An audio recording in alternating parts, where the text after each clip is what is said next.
Hello there, you're listening to the Box Office Show. I'm Ryan Hill, and I will be doing Dylan Johnson's part because he's not here today. But we're still going to talk about the box office numbers from last weekend and our predictions for this upcoming weekend. And I will be going over the highlights from Cinemacon 2025, the annual gathering of theater owners in Las Vegas for 1 week, where the studios will all present to them the slates for the upcoming year and footage, updates, announcements as well of all the films that are hopefully going to keep theaters alive and people, audience members coming to the theatrical experience.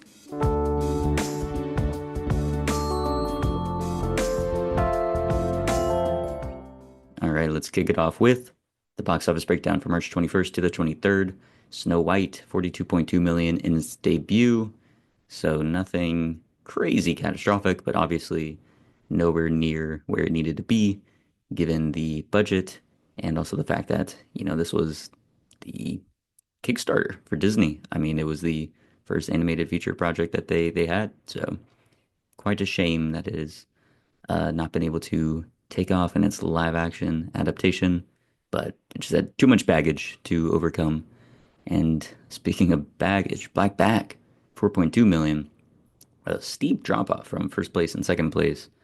It's pretty representative of the state of cinemas at the moment. Captain America with 4 million. Novocaine, after taking the first spot last week with just 8 million, it still in the top five with 3.6 million, and Mickey 17 is on its heels, 3.6 million as well, bringing its domestic total to 40 million. So another disappointing performance for a blockbuster that definitely should have had more people out and about to see it. The Alto Knights debuting 3.1 million, another misfire from Warner Brothers there. The Day the Earth Blew Up, a Looney Tunes film that Warner Brothers did not put out, also struggling with 1.8 million in its second weekend. The Monkey, 1.5 million.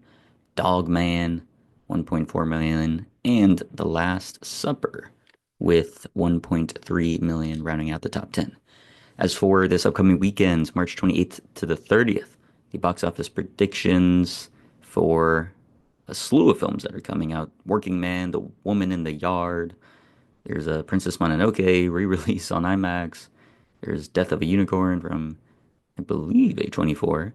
So, of these films, it seems like there's a strong gathering of Jason Statham fans that will come out and support whatever new actioner he has. Last year it was The Beekeeper, which I thought was abysmal. Working Man, I think the poster, just the font for the title they used is pretty fun, but it just seems like every other film he's made for the past decade. So uh, I still think it'll come out on top, but not with a thunderous debut somewhere in the 13 million range, probably enough to beat out Snow White if it has a drastic drop. And then for those other ones, Woman in the Yard, The Unicorn, all those are going to be sub 10 million, 5 to 10 million range, and probably more likely towards the 5 million. But all right, let's talk about CinemaCon now.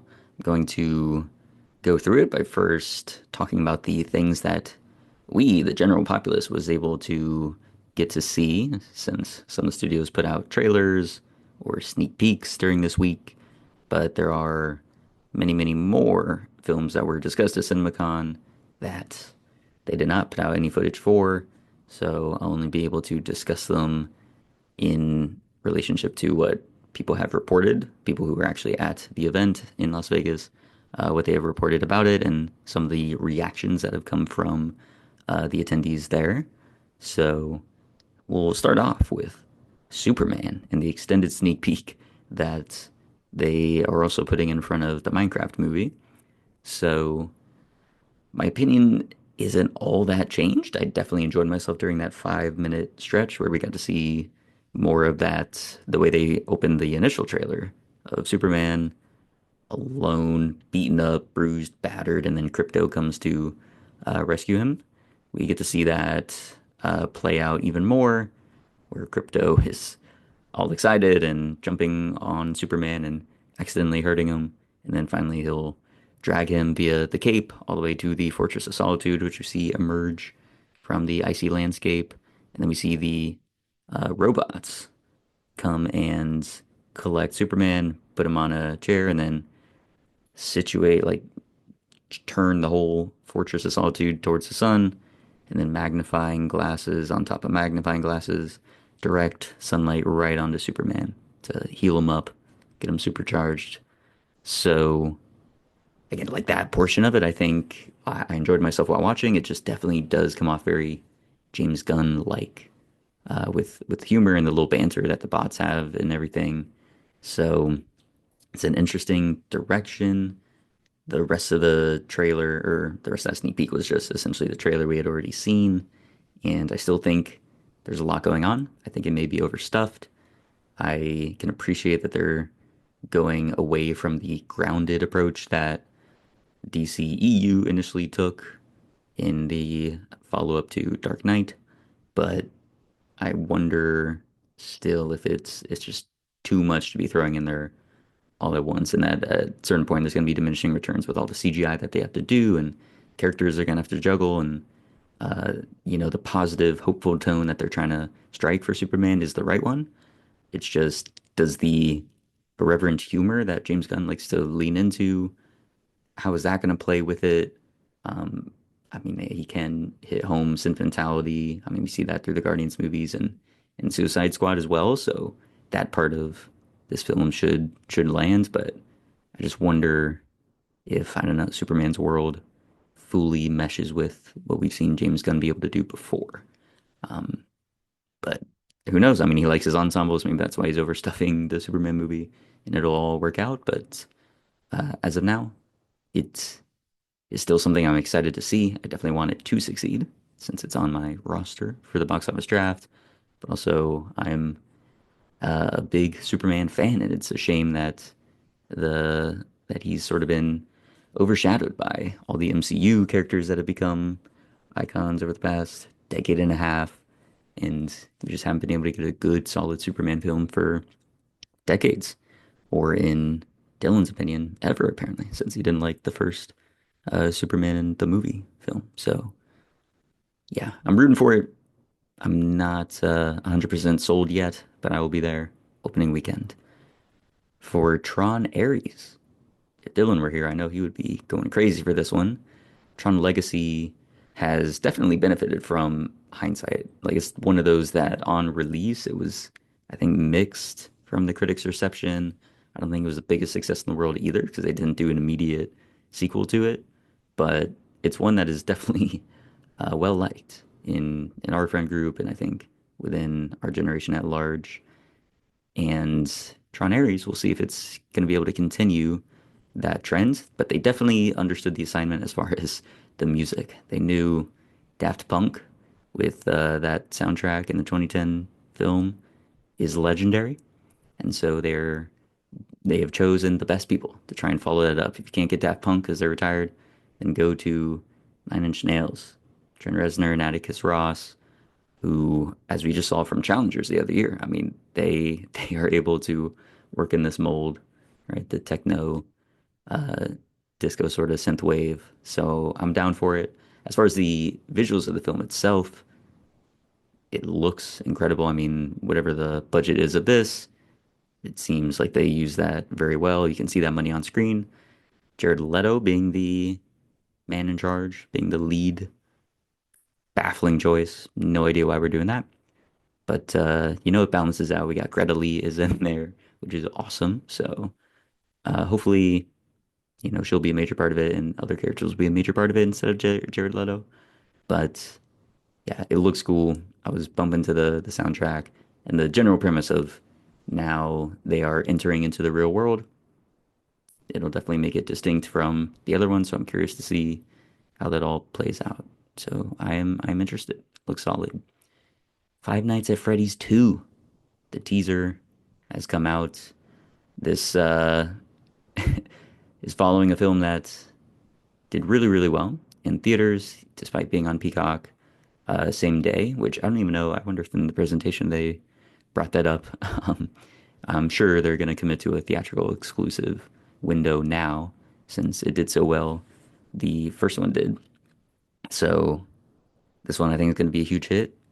I think just like the first one, it is not going to be a very good film at all, but I think it will be a fun time to see it with friends, just to enjoy that sort of so bad it's good quality.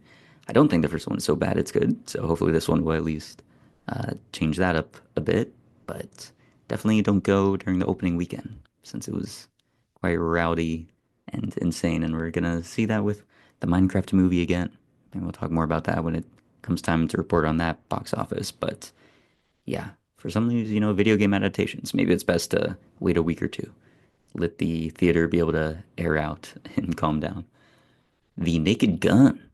They have released a teaser, just a minute, and that's all they needed. I will be there for this one. And I was skeptical of, not because I didn't believe in Liam Neeson, but I was just wondering again, like these days, comedies in theaters, it's always tough to do, but we saw with one of them days earlier this year, it did fairly well for itself, and as far as box office and in terms of quality, it was very funny. So the Naked Gun in the trailer, if it's able to make me crack up, I would go see it, and it certainly did. Liam Neeson is great. Uh, I'm very happy that he decided to go with this role. Kind of different than what we've seen him as, of just taking every action film possible that's trying to rip off Taken. So it'll be nice to see him spoof that. And then they ended off the trailer with a great OJ joke. So the those instincts are there. They're definitely having fun with it. Next, not a trailer, but a image, which is enough to get everyone talking. The Beatles. We finally have the four that will be playing the Beatles, and we have the release strategy confirmed. They will, in fact, be doing four separate movies, all directed by Sam Mendes, that will come out in April of 2028, 3 years from now. That is an insane strategy, but I kind of love it. I think it's great. They're pitching it as the first bingeable movie series, basically. And I think that's a smart way to go about it. I'm sure they can, when the time comes, they can have all these different promotional strategies to have people go and, see it in different orders, maybe. And that'll just drive up the discussion, drive people going back to the theaters for each of those films. But the cast has been confirmed. We have Harris Dickinson, we have Barry Keoghan, we have Paul Mescal, and we have Joseph Gwynn. So the British, yes, just more broadly, the UK uh, young up and comers are gonna be playing the Beatles, the British Invasion. We're back. F1. We have had a couple of teasers and we haven't talked about on the show until now. I'm so in.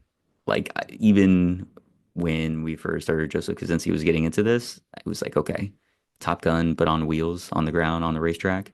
And that's what it seems like, even down to the formula of this old aging guy. Again, it was Tom Cruise in Maverick. Here it's Brad Pitt, and he's still trying to stay in the game. So it's a formula that works. And the approach that they took, again, they put cameras in and around planes on Top Gun Maverick. They're doing the same thing with the Formula One cars here. It just seems like it'll work, and it looks beautiful. Like some of the shots in there, the Daytona sequence where they have the fireworks going on as the cars are coming by, sensational. It just looks incredible. So I think that'll be an extremely fun summer movie. We'll see how well it does. Again, it doesn't have the legacy appeal of Top Gun Maverick. And although F1 it's a global sensation, they have races all around the world.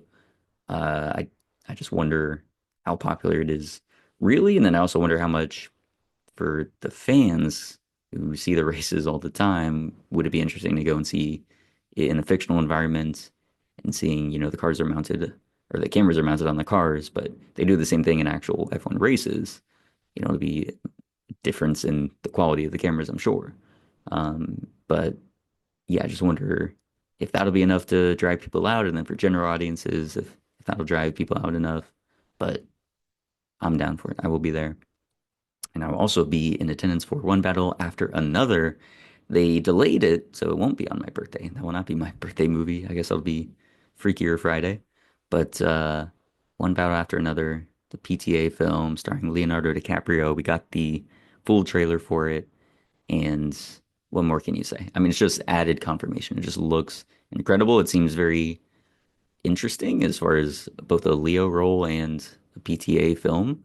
This, I know it's an adaptation of a book, but them doing this guy that is a revolutionary apparently, or at least more accurately, his significant other is a revolutionary, and he's trying to get back his daughter, who has been taken, kidnapped, and so now he's fully in on the revolution to try to make that happen and have some allies there.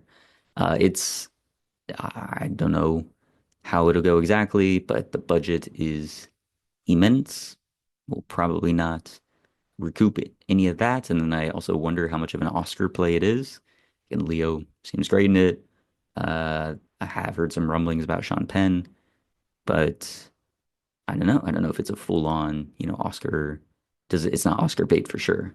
And so whether or not it'll end up in that final 10 at the end of the year, we shall see. But I will be there. I will be watching it, and hopefully we'll be able to root for it when it does come to the Oscars.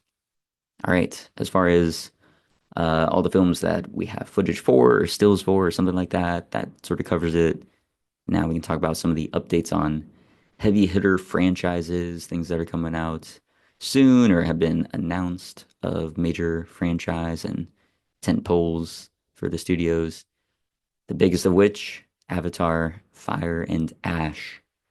They played apparently somewhere into like 10 minutes of it. They did the same thing at Cinemacon 2022 and Way of Water was coming out. And as most people, I'm sure, know on this show, if you've been listening for a while, I have always been an advocate for Avatar. Okay, I saw that first film when I was, what, 9 years old, something like that. And I went in thinking it was Avatar: The Last Airbender, that movie. So I had no idea what was going on when I started seeing blue people.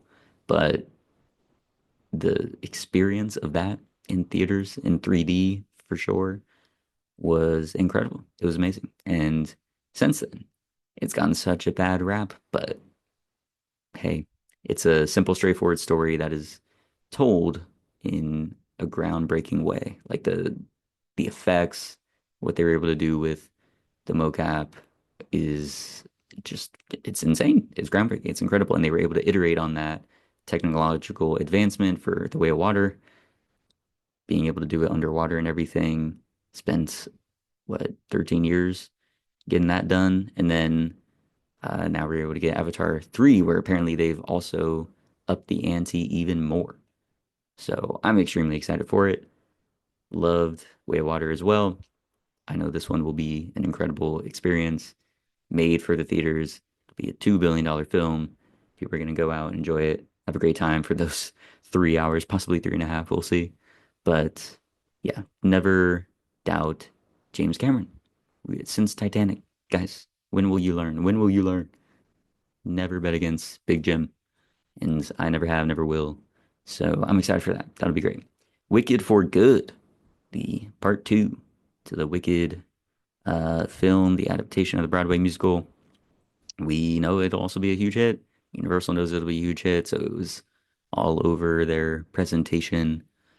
And not much to say until we get like an actual real trailer. I don't know how the Broadway play goes, but I'm I'm curious to see how it goes, how they'll wrap up her story to where she officially becomes the Wicked Witch of the West. But yeah, that'll definitely be a major smash. Jumanji 3, after many, many years of just talks and wondering whether or not it'll happen for this like extremely successful Sony franchise.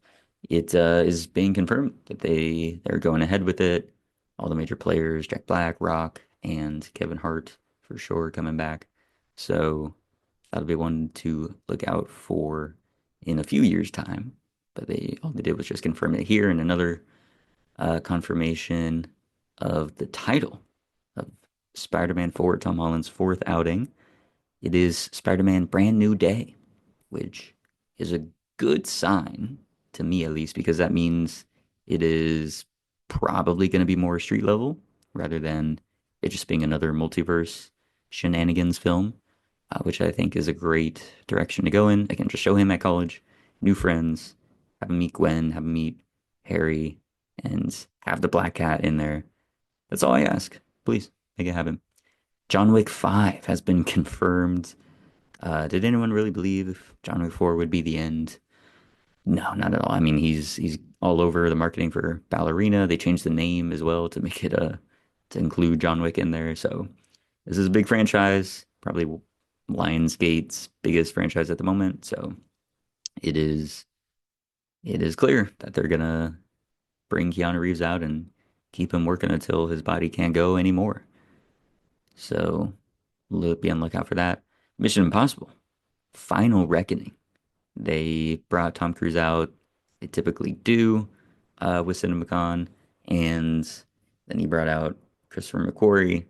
Again, an incredible duo, making some amazing action films for again well over a decade and a half at this point. It's it's gonna be something we see without a doubt. I mean, come on, it's Mission Impossible. It's always fun. The stunts that they're doing, I like that they're holding it closer to their chest this time. We know it'll be an aerial thing. He's gonna jump from one plane to another without a doubt, but they're not showing that. And I think that's a good move since they sort of oversaturated the cliff jump off the motorcycle from Dead Reckoning. So I think they're in a good spot with this one. And then this one, going back to John Wick 4 not being the end, it does seem like this one will be the end for Mission Impossible, or at least Tom Cruise as the main star of it. Because again, he's getting up there. I know the 60 is the new 50, but at a certain point, the body will catch up with you. And so we also need him to do a career pivot and go back to making more prestige films. He needs to get that Oscar.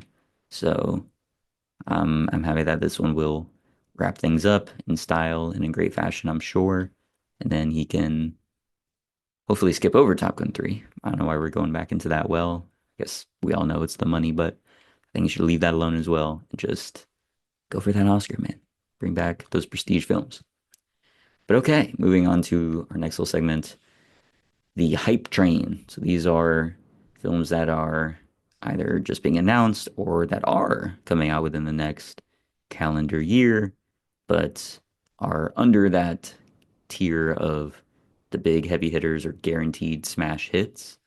Um, so sort of a combo of the two. Spider-Man Beyond the Spider-Verse will definitely be a hit, but we now have confirmation of when it'll actually come out. So I'm announcing the beginning of the hype train here. We were able to launch all aboard because it's 2027. So hopefully they won't delay it again. But yeah, it was a wild promise that they made that it was going to be back to back, part one and part two from Across the Spider-Verse. They hadn't even started on Beyond the Spider-Verse when they were talking all that nonsense. So hopefully this time they'll be correct with what they're telling us. But 2027, it'll happen. That'll be a exciting end to that trilogy. Next up, we have Sunrise on the Reaping, the Hunger Games adaptation all around Haymitch in his games.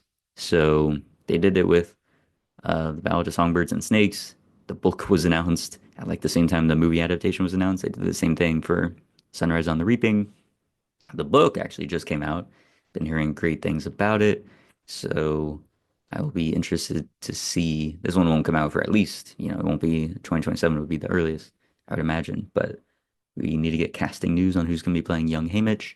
I don't know what goes on in the book. I haven't read it yet, but I hope that we get something where it's, old Haymitch, where Woody Harrelson can come back and he's talking with Katniss and Peeta's child, something like that. But I will watch it. Songbird, I thought it had very good elements to it and then really fumbled the bag at the end. But yeah, I'm hoping we avoid that. My issue actually was I think they should have split that movie in two. That's one where they should have I don't know, just for the story itself, they should have been able to see that. But even for the greed, they should have been like, oh, we can just make more money by splitting it in half. And ultimately, I think that would have benefited the whole experience. But oh well, we'll see how Sunrise on the Reaping goes. I'm sure that'll also be a fairly solid hit. Masters of the Universe, the live action adaptation of that old 80s cartoon made to sell toys. Apparently, for the fans of that, it is going to be a must see. They're going to honor that original series because Travis Knight is at the helm and he loves that series and he's been on the record saying that he's always wanted to make this movie, Masters of the Universe. So that'll be interesting to see. And apparently they really went in on practical sets and for the costuming and the looks of everyone. Like they were trying to be really faithful to that. So if they go that direction, maybe I'll see it. Again, I'm not a Masters of the Universe fan and I really watch that show. But if it seems like it's gonna be a solid big blockbuster adventure on the big screen rather than just a CGI slop fest, then I'd be open to seeing it for sure. Same with How to Train Your Dragon. Again, I've never seen the animated films. They are beloved though.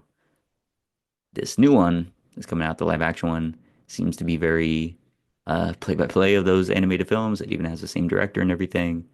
But they did a full screening at Cinemacon. It was the only full film that was screened, and the reactions are very positive, apparently. So it seems like it'll at least have done a good enough job recapturing the successes of that animated film. So that'll be one to look out for sure. I think just for uh, if we do a show on it, we haven't really confirmed if we're going to do an episode on How to Train Your Dragon, but I might just go see this without having seen an animated one so I can give my reactions and sort of be in that mindset of somebody who's coming to the film for the first time in just the live action approach. Maggie Gyllenhaal's The Bride. Apparently, it's a Bonnie and Clyde, natural born killers style take on Frankenstein and Frankenstein Monster's Bride. So that is compelling to say the least. Apparently, there's a lot of good reactions to that as well. Whatever the trailers or snippets or photos were that were circulated at CinemaCon there. So it was one thing that wasn't really on my radar too much, but now I can say that it is. I'm excited. And same thing with Predator Badlands. I had seen Prey, which came out a few years ago. I think it was like a Hulu, straight to Hulu thing. It was Dan Trachtenberg that helmed that. Again, I was positive ultimately on it, but I thought it was more, decent than truly great, but it definitely helped rejuvenate the Predator franchise. And this new film, Predator Badlands, apparently is following the Predators themselves, as they're on some other world where there's even bigger bads and bigger hunters that they have to watch out for. So I think that'll be another cool take on it. I like that the film Prey and then this one, Predator Badlands, like they are taking obviously the same world and the same basic premise of, okay, we got a predator, but we're doing new things with it. We're exploring new approaches to this little formula. So I'm interested in that. Whether I'll see it in theaters right away, I guess I'll wait until an actual trailer comes out or I start hearing more about if it's a solid film, but it's now firmly on the radar.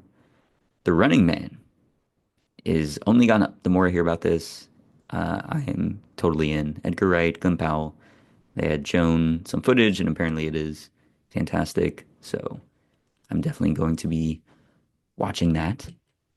And then Project Hail Mary is a film adaptation of a book by, I believe, Andy Weir, who did The Martian. It's starring Ryan Gosling, and apparently this was like one of the biggest surprises of the whole CinemaCon was them showing about the first 6 minutes of it, and everyone was enraptured by it. So that that makes me extremely excited. Again, I love uh, sci-fi that's like this, more along the Martian or the rival type of approach to it, where we're in Martian it was just some dude surviving and using like legitimate science, and then in the Arrival It's or in Arrival, it's trying to communicate with those aliens. This one seems to be a merger of the two, of Ryan Gosling out there on his own trying to survive and communicate with aliens to help solve this issue that we got going on. So that's one to look out for without a doubt of becoming in 2026. So we're a year out from that, but definitely get that hype train going now. As far as smaller films that may be likely gems in the coming year, we have Mercy, starring Chris Pratt. It is part of his, I guess, ongoing partnership with Amazon MGM. But this one will be him locked in a room trying to talk to an AI and convincing them that he did not, in fact, murder his wife. But he doesn't even need to get the AI to agree with him that he didn't kill his wife. He just has to get the certainty that the AI has that he's guilty of the crime down from 98% to 92%. So, yeah, even if the AI believed with 91% certainty that he did it, he'd be able to go free. But if he's unable to convince the AI that that is the case, then he will be executed on the spot at the end of the hour, hour and a half, however long it is that he has to do that. So that sounds interesting. Nice little contained thriller there, dialogue focused thriller. So I think that one will be one to look out for. The Long Walk, which is a Stephen King adaptation, also seems to be one to look out for, starring Mark Hamill and the guy that was just in Alien Romulus that played the Andy, the android. So this one's about people, dystopian future, just they gotta walk. They gotta walk until one person's left. And if you stop walking, you're dead. So that one seems compelling enough. And then obviously, it's a Stephen King adaptation, so it's man knows how to make some things interesting. He knows how to make things tense and suspenseful, so that should give a solid playing ground for the team that is turning that into a film. Next up, him. Jordan Peele is producing this one. Stars Marlon Wayans. It's about a college athlete that is injured, but then he's trying to make a comeback, so he's training with his idol. And turns out there's a cult. So it's sort of in that long line of films that we've gotten really since like Get Out and Midsummer, especially where somebody goes somewhere, some remote island or remote place in the woods, and there's a cult at play somewhere there. But this one, at least, he's got the backing of Jordan Peele himself, and it does seem pretty compelling. So we'll just have to see how that goes. But I wonder how horror heavy it is. If it's more thriller, again, I'll be able to watch it. If it's takes off into more supernatural realms or really digs in on the horror, then maybe I'll skip it. But for now, I am intrigued, as I am with all those sort of premises that come out, but I don't always follow up and watch them, kind of like Opus most recently. And then we have Crime 101, starring Chris Hemsworth, Halle Berry, Barry Keoghan. It's about this string of thefts that take place on uh, Interstate 101, and then I guess the main guy, or maybe all four of them, I don't know. I guess it's a sort of ensemble, possibly connected thefts or just individual thefts. And then some of them are getting blamed for the other people's thefts, but some of them, buddy, goes by a code, their crime 101, to make sure that they don't get caught. So a crime thriller seems intriguing, and I heard some good things about it from people that were in the theater. Some of the reporting that came out of there were positive reactions. So that'll be one to watch. And then After the Hunt, which had some footage shown, very strong positive reactions. But this one has already been on the radar. This is one that I am looking forward to. I think it was an honorable mention or even a in my top 10 anticipated list. But it's from Luca Guadagnino, got Andrew Garfield, Julia Roberts, Ayo Edebiri. It's just it's one of those sort of old school juicy plots of there's a apparently workplace relationship that is going down, and then I believe between Garfield and Roberts, they may be an item. Eddie Berry comes into the fold, is a teacher and then blames or accuses Garfield of some sort of sexual harassment. And then either Garfield or Roberts believes that that is just an accusation to hide from Idibiri, who is caught in some cheating scandal, something of that sort. So seems like it would be a strong performance-heavy film, and Luca Guadagnino always has some style to put in there. The man works consistently, very prolific. So his outing this year, I think, will be very fascinating to watch. And then as far as other things that I'm not too interested in, but I think other people might be on the lookout for these. Black Phone 2 is coming. Ethan Hawke is returning, which I'm happy for him. Always glad when he's getting paid. I will not be watching most likely since I didn't even see the first one, but I do remember it. Like the trailers were very effective back then. So this one, if it maintains the same quality, we may be getting a little Black Phone franchise. Weapons from Zach Kreger, who did Barbarian. This one is coming out later this year, and it's being hyped up. I mean, the horror crowd and the people that really jived with Barbarian, it seems like they are also gonna fall in love with this one. Should be another very twist heavy, outrageous sort of horror film. So be on the lookout for that. Downton Abbey 3 is coming out. Again, they had the whole show that finished, and then they had some films come out that were very successful. And apparently, this one is supposed to be the last one. But hey, didn't they say that about the Downton Abbey series when they had the final season? So who knows if it'll be the last one, but I'm sure it'll be a hit. And for you Downton Abbey fans, you'll have that to look forward to. For Megan fans, not only there's a sequel, Megan 2.0, but there is a spin-off, Soulmate, that is pretty much the plot of Companion and a lot of these other sort of AI-based things going on right now. Black Mirror episodes, I'm sure, in that new batch they're about to have out, there's probably one just like this as well. But it's a robot companion for adults. So that'll be one to look out for coming in a couple years. And then finally, The Accountant 2 from the Amazon MGM presentation. Apparently, it closed it out. So that was the main event that they had there. And Ben Affleck and John Bernthal were in attendance. They came out there and were riffing around and promoting the film. Uh, I may need to go check this out. I need to revisit The Accountant since I hadn't seen that. But if it got a sequel after this many years, then I guess it found a good second life on PVOD or in streaming. And so now we have the sequel at long last for that. So as an action film, apparently it's one that stands out.